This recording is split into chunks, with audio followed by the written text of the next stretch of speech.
This is First Up with Kane Cornes. Thanks to Sportsbet. I'm Sarah, Olle and Kane. I'm not sure if we've ever done this, but you are bubbling away, my friend. So it's time for Volcano. Well, some weeks you're wondering what you are or who you are going to Volcano. Not this week. This is the easiest Volcano I've ever had because I couldn't believe the scenes I saw at the MCG where Tom Lynch had a complete meltdown.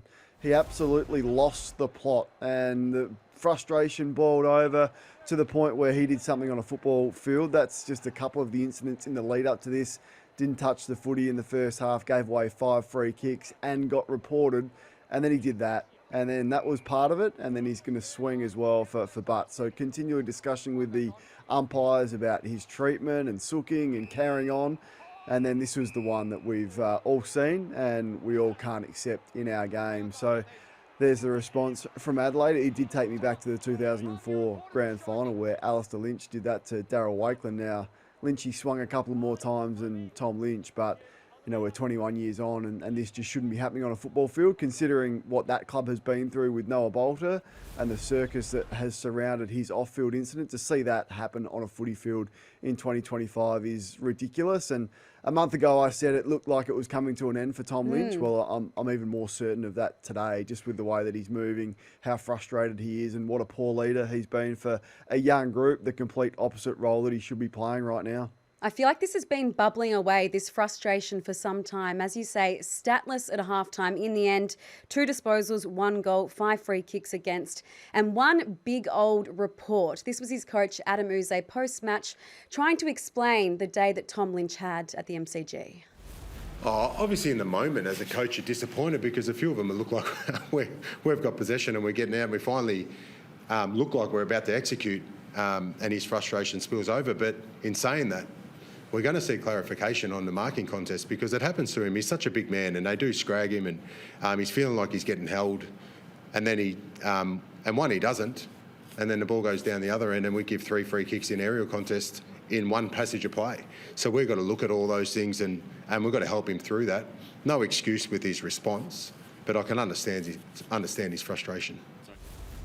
Does Adam Uze need to be a bit harder there? I mean, if we look at the matrix, it's minimum probably 2, but I'm thinking 3, perhaps even 4 weeks for Tom Lynch on the sidelines. This is the kind of action we just don't want to see in our game. And yes, he's probably getting 2-timed or 3 times, but he's got to be better than that, Kane, as a leader out there in this very young forward line. Yeah, it was a really disappointing response from the coach. I mean, he shouldn't have even brought free kicks or treatment from opposition players into this. This is a massive issue in society. It's a big issue with head injuries in the game, and then he's tried to divert the attention off the swinging king hit to a few players scragging off the ball. The reason they're scragging is because Tom can't lead anymore. He can't physically get off those opponents and lead up at the football because physically he can't do that. So he just stands there and wrestles. But that's beside the point. This is a big issue. It's a big talking point. He's been reported already this year, and he's not the first time been frustrated and showed some poor leadership. So that response from Adam Uze, I didn't think was acceptable at all. For the Adelaide Crows, they improved to 3rd on the ladder with a win at the MCG. The last time they'll be there before a tilt at September action. It was really one-way traffic from the word go, Kane, and I thought some of the skill errors from Richmond from the opening bounce, they were just unacceptable. Yeah, so we're showing the senior players. So that's Taranto there. That's Nan Curvis. We're going to see a couple from Dion Prestia. So we've deliberately not shown the young players and the inexperienced players, but that's a player who's played in a few premierships and played a lot of footy. And there's another one just kicking it 10 metres directly to Isaac Rankin. There's Taranto again. So I think Taranto went at 33% by foot. Jacob Hopper wasn't much better at all. Dion Prestia certainly turned the footy over. So that just killed them. I thought Adelaide's pressure was really good. They probably could have buried Richmond by quarter time, if not for some missed opportunities going back the other way. But yeah, it's going to be a long 8 games for the Richmond Footy Club, particularly when you get disappointing performances from their senior players who just have to be better to show these kids the young way, the way. Particularly when you've got Geelong down the highway next week. But a positive for the Crows. And Max Michelani, I mean, we've seen him do it all in defence, Kane, but up forward, the 3 goals today. It's food for thought when it comes to Matthew Nicks and the best mix that he's going to have up forward come September. It's great coaching, isn't it, I thought. And that's what he's done this year, Matthew Nicks. I've really been pleased and impressed by the way he's thrown the magnets around. Michael Aney's a star. Like, he's a gun. We don't talk about him enough. I try to. Every time I see him play, I just can't believe how impressive he is. I love him because there's not a weakness in his game. And to be able to do that and just accept the challenge of going forward, he played on Vlosten in a defensive role and have the impact that he did. I thought, gee, what the sky's the limit for this guy. I think he's eventually a bigger-bodied midfielder in the shape of Jordan Dawson and the like, or the move that Hayden Young has done for Fremantle, or Ed Richards. I think that's what his progression will be, and he'll step into that midfield. But right now, the versatility that gives you, and then the breakout game from Dan Curtin, who's just recently re-signed, and it took some time for him to find his feet, I think largely because there wasn't a position that had been identified for him, and he'd been thrown all over the place. But he's put together an outstanding fortnight, and today was the best player on the ground. At Optus Stadium, Fremantle has made it 6 wins in a row with a 12-point victory over St Kilda. This was a strange game. The Saints had the better of the Dockers at times. They both had their momentum swings, but in that final term, Kane, it was Fremantle that stood up and seized their moments. Yeah, so they did. They smashed them in the last quarter. So it was a stoppage story, really. So here's Jackson and Darcy. They were well beaten early by Rowan Marshall, and the stoppage numbers were just so lopsided in St Kilda's way again. Now, that was the case at the end, but finally Jackson and Darcy were able to hold up in the last quarter. So they both had 5 score involvements and kicked 3 goals between them in the last quarter. So they'll be thrilled with that. I didn't think it worked for 3 quarters. He just thought Jackson was well down on the form that he had shown, not as the ruckman, and Darcy was ineffective against Rowan Marshall, and the stoppage scores were just dominant in favour of St Kilda. But credit to them for hanging in there and really burying the Saints late, who started to show some fatigue. And Sarong, who was beaten badly, ended up having a big influence in the last quarter as well. So their key players stood up late, but not without a challenge and a fight, which was a credit to the St Kilda group, because talent for talent, it should have been no contest. Now, Kane, you've got a lot of bobbleheads, footballs behind you. Do you have a Viking helmet? You might need one sent over. Oh my goodness, what about this guy? How good was he? So Taru was, 14 spoils, I think they said during the broadcast, which is a St Kilda record. So his leap and his athleticism, I guess his courage in the air, like, this takes courage, like, to just be able to fly into a pack of grown men in, your second game. Then we see the speed and agility and toughness. So there was a couple of errors that he made, a turnover late that led to a Dudley goal, but the aerial strength, we've all heard about it in his draft year. So another blonde-headed lad playing for St Kilda is so exciting. And this is what they've needed. They've needed to unleash the kids at the Saints. It's got to be all about the kids. So it was just great to see that display. And you'd be surprised if he's not the rising star this week, wouldn't you? It is exciting for St Kilda. Alex Taru, the Flying Viking, as Cal Toomey has dubbed him, in just his second game, pick 10, I should say, from last year. But let's get to Saturday's game at Marvel Stadium, the lone fixture between 1st and 18th on paper, Kane. Not a blockbuster, but I thought the Eagles held their own for 3 quarters. You, though, thought the Pies, Craig McRae's team, were down by their lofty standards.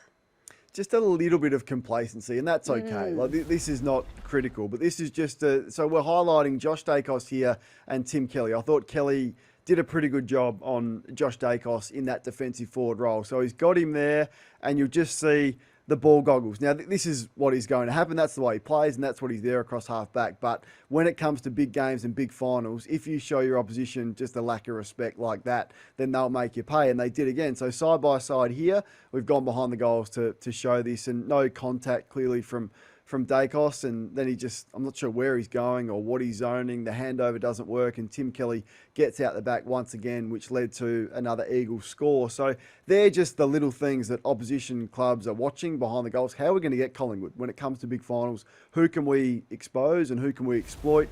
Is Josh Dacos gettable from a defensive standpoint? We know what he can do offensively. What about Darcy Moore and the one-on-ones? What about the other players? Are they vulnerable on the ground in their defensive 50? These are all the little things that teams will forward scout against Collingwood, and they did enough to win and stood up late. Thought, as you said, the Eagles were great with the way they were able to move the footy, but just a couple of things to sharpen up for the Pies. They've got a couple of months before they'll be there at the pointy end for finals. I mean, how tough is it, though? They're 10 points clear now of the next best, and they know they've got this really important finals tilt coming up in September. It must be hard sometimes to give 100% with every game, Kane. Absolutely. I mean, and the motivation. A lot of these players are premiership players as well. So it's just about making sure you are peaking come probably a month's time when you really want that sharp runway into that first final. So what a great position for them to be in with the list that they've got and the management that is needed. So good to see, Charlie West getting his first game, and hopefully they can circle some young players through and rest where they need to. They're in an amazing spot. So when it comes to the Eagles, we know they're in the midst of a really big rebuild with new coach Andrew McQualter. And I know that hindsight is a wonderful thing, but I'll tell you what, foresight's even better. Did they miss a trick here with the Tom Barras trade? Because they've hitched their future picks to Hawthorn and not Carlton. And as you can see there, Kane, it is a big price to pay at this stage.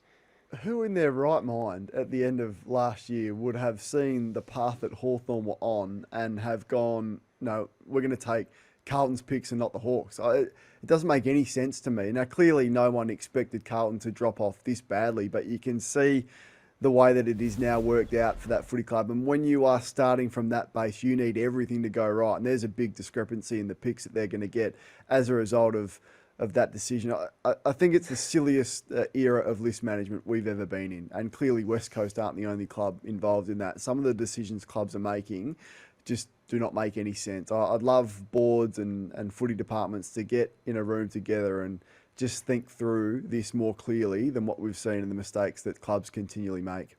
I thought the D's were really disappointing at People First Stadium on Saturday, Kane. This was a game against the Gold Coast Suns. It was done at quarter time because Simon Goodwood's side found themselves 36 points in arrears. And then there was this flashpoint in the third term. Stephen May just cleaning up Ben Ainsworth. And it led to this big scuffle, a melee, lots of fines handed out today. But from the D's players, was this all just a bit of false bravado, do you think? Was it what? So this was going to be the volcano until Tom Lynch absolutely lost his mind at the MCG. So look at Clayton Oliver wrestling there. And then Ainsworth just runs in with no one on the mark because these guys are too busy wrestling. When the game was already over, it was finished at quarter time. But this is the very next centre bounce that I want to take you to. So that's the wrestle that they got into. This is the next centre bounce. And look at them just walk through the centre bounce. Look, Cozzy Pickett, he's not even looking at where the ball is. He's just walking. That should have been an easy chess mark. So they're going to fight off the ball. And then the next opportunity you've got with even numbers in the centre bounce, this is the next one. So look at the physicality of the Suns versus Melbourne. And Max Gawn falls over, misses a tackle. They waltz out the front. This guy falls over Flanders, and they've still got time to go inside forward 50 and hit a target. This is a broken group. This Salem tackle. This is the next ball up that you have the opportunity. So don't give me the wrestling fake tough rubbish that we saw in this game. And the next three opportunities you've got to put your head over the football, that's what you served up. So Melbourne are broken. They were physically broken yesterday. It could have shown you, 20, 25 examples similar to that. But I just thought it was laughable the way that they wanted to fly the flag off the ball. And then when the ball's there to be won, they were nowhere to be seen. You say they're broken. Are they so broken that they need to make some big list calls? We were looking at their senior players and their contracts and also their age. I mean, with that list there, who's untouchable? Because for mine, it's Cozzy Pickett and the skipper in Max Gawn. But what do you think, Kane, about moving on some of these contracted players? Well, I just think that shows how hamstrung they are. Like that, they clearly thought that they were in a far better position with where their list is at, with some nice youngsters coming underneath, mind you, but it was more like a mini reset. But they're miles off, and they are so hamstrung by those deals that they've got. What do you do with Oliver? You can't play Oliver, Petrarca and Viney in the same midfield. You just can't because of how poor a ball users all three of those are. They all kicked it at under 40% yesterday. Lever's dropped from a bottom six side, and he's got until the end of 2028. So what do you do there?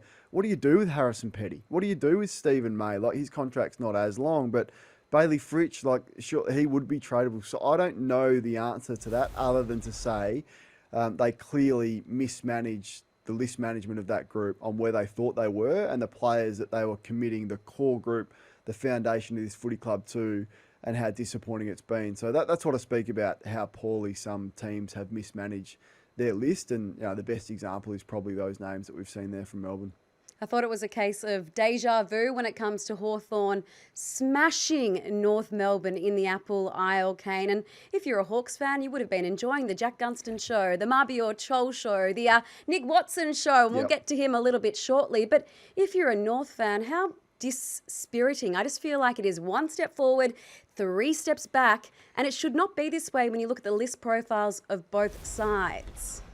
They've just got no reason to be this far behind Hawthorn. There's zero reason as to why, other than it's got to be clearly a bit of coaching. But don't give me talent at all. Don't give me experience and games played, because you can see it there. Don't give me the picks and the access that each club has had to the draft, because there's the facts of it. So how are they 85 points behind this Hawthorn group when they've been rebuilding for longer and have had access to more talent than what the Hawthorn team has? So this is where I question Alistair Clarkson and the impact that he is having, because there's the facts of it. And it's not talent, it's not experience, it's not age, it's not a young group going up against an old group.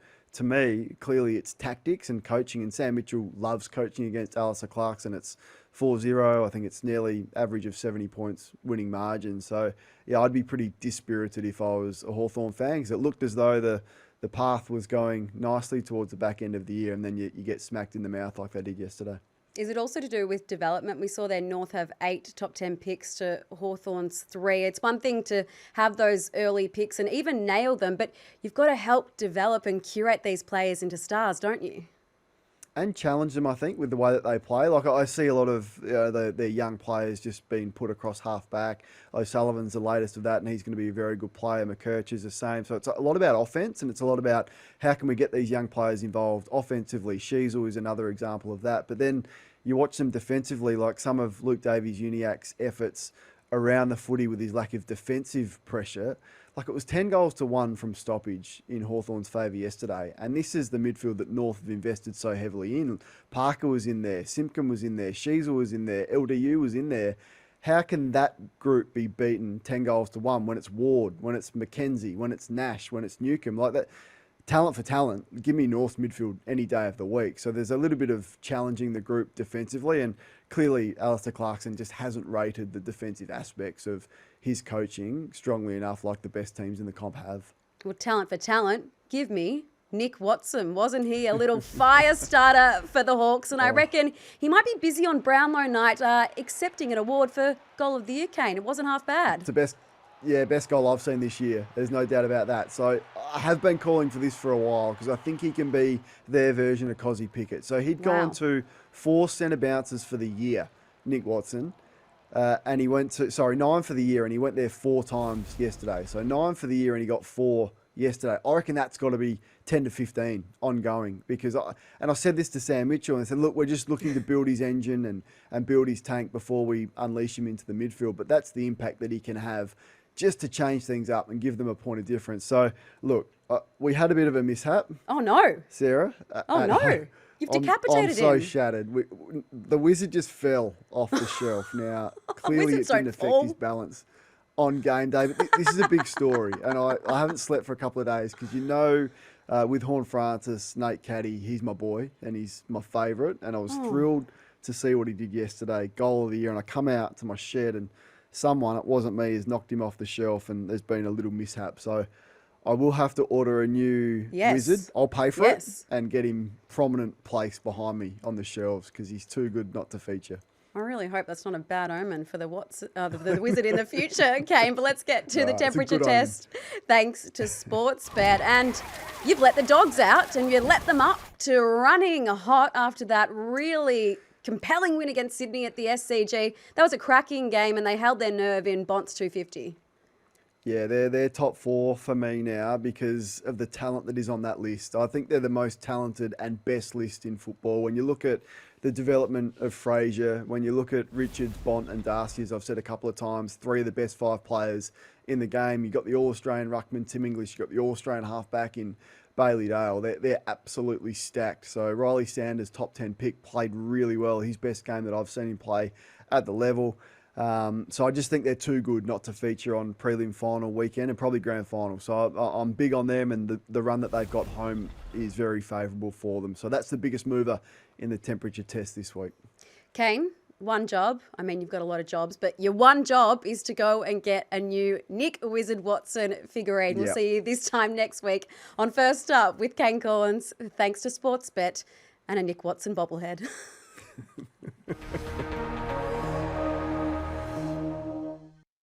What's gambling really costing you? For free and confidential support, call the number on the screen or visit the website.